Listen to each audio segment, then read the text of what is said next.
Okay, so here's the deal, guys. This usually happens with comic books, you know, just like it happens with TV shows. You get all hyped up. Issue 1's great. You love it. Episode 1's great. You love it.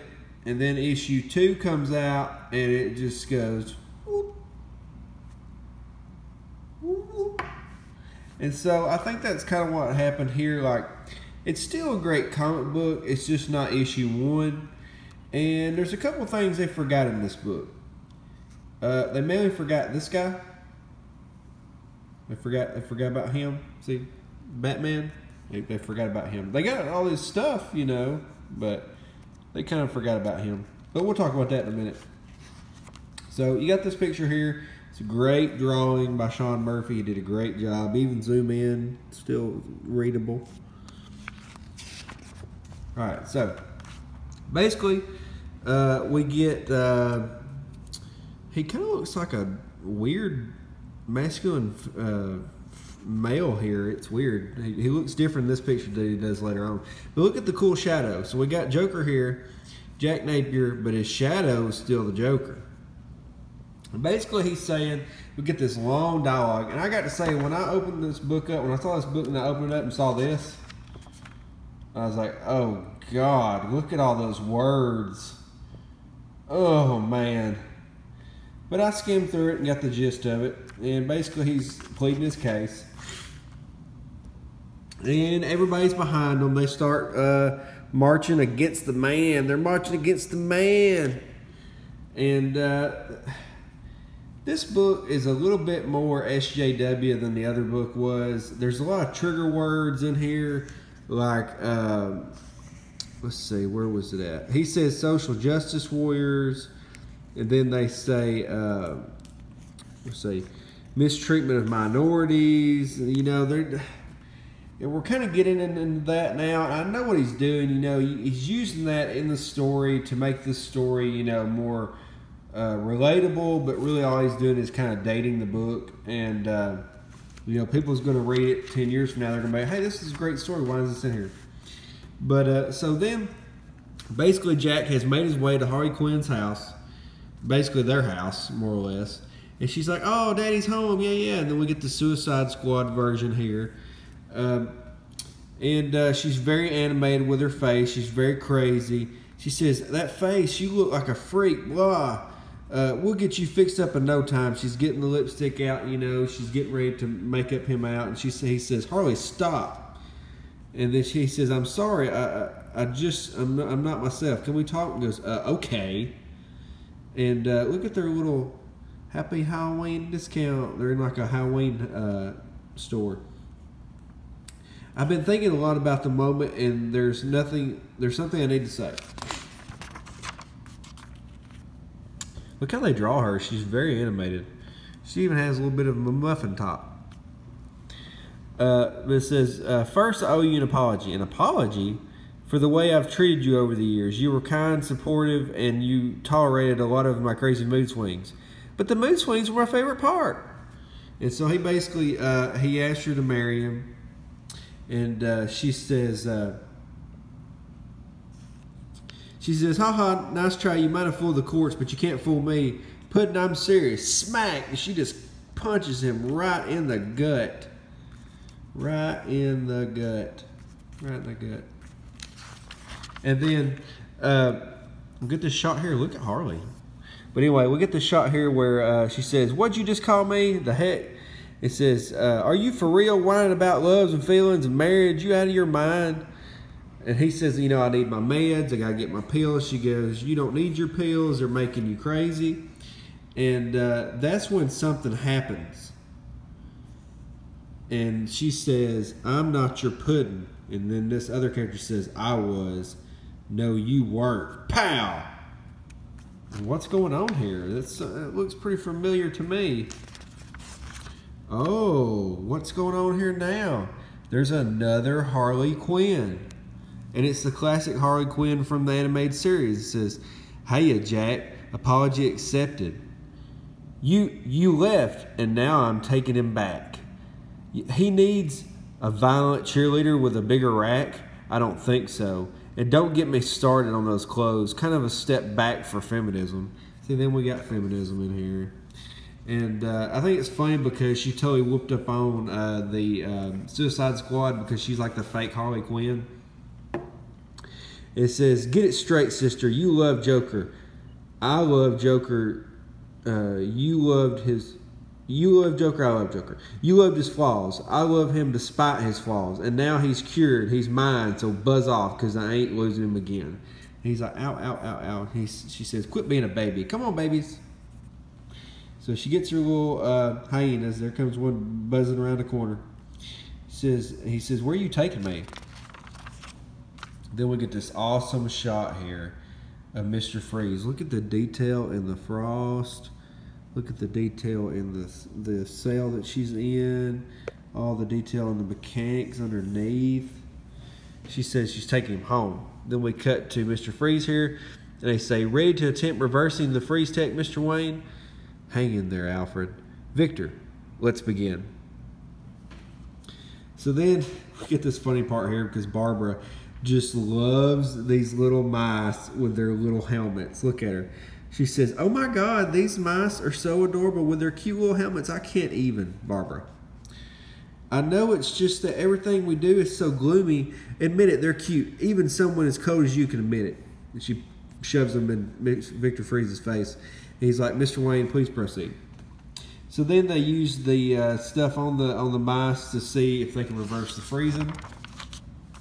And then we kind of cut. We don't really see what happens, but it worked. Basically, they're different color now. They look warm. And so Victor's like, "Okay, time to try it on me." And they're like, "No, no, no, wait a second. What are you doing?" And then he just basically just turns it on himself. You know, he's like, "Oh." And then what happens? He's cured. But he's also old now. And now the other mice have died of old age. It like accelerated the freezing process. So he had been this way for like 50 years. And now he's 80 instead of in his 30s. And they still don't have a way to fix her. So even if they do unfreeze her, they still can't cure the McGregors, which she has and Alfred has yet. But I thought that was really cool, the way he just like accelerated his growth or accelerated his age. That really goes to show you that this may be the undoing of Batman. This may be the ending of the Batman series as far as he's going, because you've got these villains with their finality. You know, he's not Victor Freeze anymore. He's just an old man. She says, "Home, sweet home." And he said, "Wow, it's very normal. You know, everything's just," she goes, "It's temporary while I'm on parole. Just cozy enough for me and the babies. Tea? You drink tea?" "I always drink tea. One of the many things you never bothered to notice." And so basically she has completely changed. And he says, "He's still inside of me, Harley, distorting reality, skipping around in the dark. He wants me to lose." Sounds like he did a number on both of us.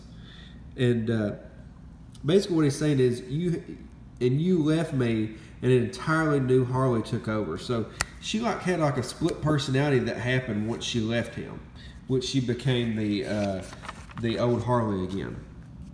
See where she's we go into a origin story of how she became Harley. It turned out to not be like what she wanted, and this is all we see of Batman.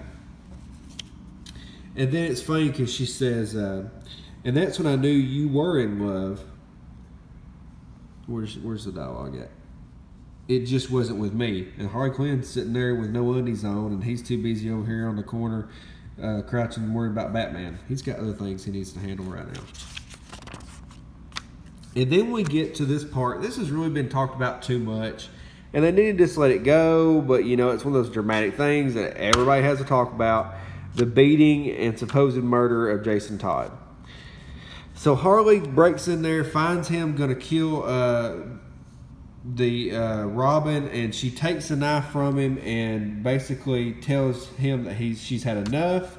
He's gone too far. I like how he does the expressions of Robin. Like he looks terrified. She goes actually to Batman and tells Batman where he's at and what's happening. Batman almost beats him to death, but Harley Quinn stops him. he takes him to the Arkham Asylum, but they can't find Robin. And then she says, Batman never spoke to me again, but he did get the court to go easy on me. For taking me down? No, for stopping him from killing you. And so basically they're talking about how he doesn't know where Robin's at and how he really needs Harley. Then we get this charity foundation here. Now, Sean Murphy really likes cars, and this is based on James Bond's car, his famous car. And you see it says 007, the V8 Vantage. But I really like cars too, so this, I appreciate this. So he donates the car to the charity. They get to talk, and he's talking with his drunk friends. And they're all watching this press conference with Jack Napier and the new Harley Quinn. And basically saying that he built a library in Backport, which they jokingly call Blackport, and they get created. And he took all the money that he had gotten over the... see, this is another thing that gets on my nerves. They say, after receiving a substantial settlement for the Batgate attack, the couple announced that they donating everything to build Backport its first library. So now we have social justice warriors, minorities, Batgate, feminism, all in the same book. And this is something else I don't really like. He draws Bruce Wayne, but he draws him almost the same as Jack Napier. So at some points, it's almost hard to tell who's who. Like, look at him. Look at him. And see, he seems like he was different in issue 1. And now, I don't know. It's just, maybe that's just his style. So he beats up his friend because he won't shut up. And then, he's almost validating what people are talking about when it comes to Batman. Then we got Jack Napier there. He's hanging out with Harley Quinn. And he's drinking with the villains. He's talking to the villains. He said, Batman's always had us against each other. We never really had a chance. Then we get a couple of the villains talking here. And I like this thing. It says, we work alone. It's Two-Face saying, we work alone. We, because there's two. He's got two personalities. Clearly, that's Bane there. You can see him holding the tequila. There's Poison Ivy. We know for a fact that's Poison Ivy. And then here they are. Here's all the bad guys staying there hanging out with Jack Napier. I don't know who that is. Is that supposed to be Catwoman? I'm not really sure. I can't remember who the little girl is either, but she's hanging out with Killer Croc. And then we have a race-swapped puppeteer guy. I don't know why, but he is. Okay, whatever. And so I really like this design of Two-Face. It really shows the insanity. I don't really like the design of Scarecrow. It looks kind of toyish, but anyway. But they say, is that Mad Hatter's hat? And he says, yes. He puts the hat on. He said, he's here more or less, because they're talking about Clayface. And see, what he has done is he took the cards to mind control Clayface and then actually made Clayface turn into dust. So is Clayface dead? I don't know. But he made him turn into dust. Harley Quinn got it all together, put it into tequila, and now they're all mind controlled. I really like that picture of Bane there. It's a cool design. And there they are. They're all mind controlled now. Pretty cool shot.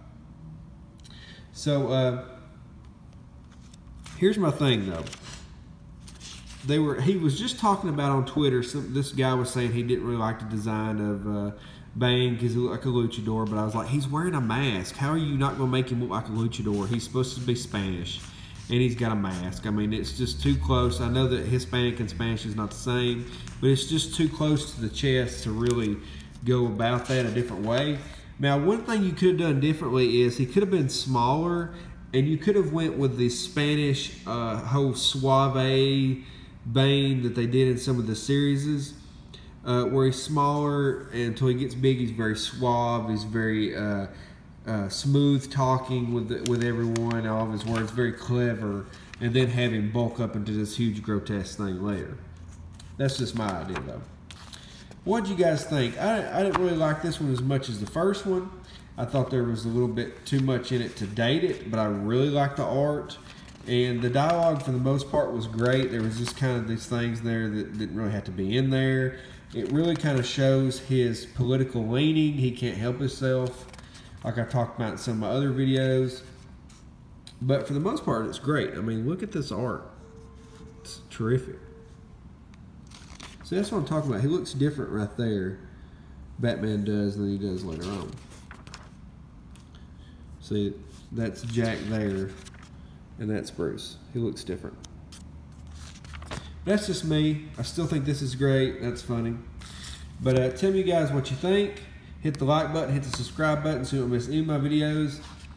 And yeah, I'm going to keep reading this series, definitely. I think this is going to go down in history as one of the great stories. But I think if he keeps on, he might date himself to the point to where, you know, they don't read it, you know, 10, 15 years from now because they go, oh, well, you know, that's not relevant. But anyway, guys, that's all I got. I'll talk to you guys later. Underground Geek out.